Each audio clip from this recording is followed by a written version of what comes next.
All right, physicists, I am here today with Jackie Boy, the physics pitbull, and we're going to introduce you to what you're going to be working on today. So the objective today is to take some of your information you got from yesterday's notes and problems on basics of waves, and to be able to start calculating period and frequencies of something called a simple harmonic oscillator. First thing you'll do is watch this video. Second thing you're going to do is watch the video that I made explaining the wave speed equation, and that's right down here.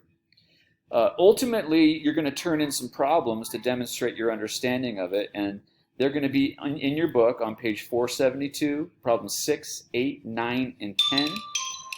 As you're doing that, you're going to take pictures that are neat enough that you can turn in to demonstrate that you've done them. But I imagine some of you might struggle with it, so I'm scheduling a Google Meet on Monday at 9:05 to help you and go over those problems. All right, so if you're struggling with those, show up to that meet and I will help you with those problems.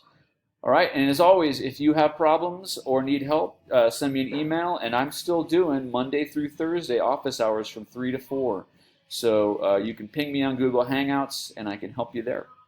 Okay, enjoy your last physics assignment for the week. Bye, guys.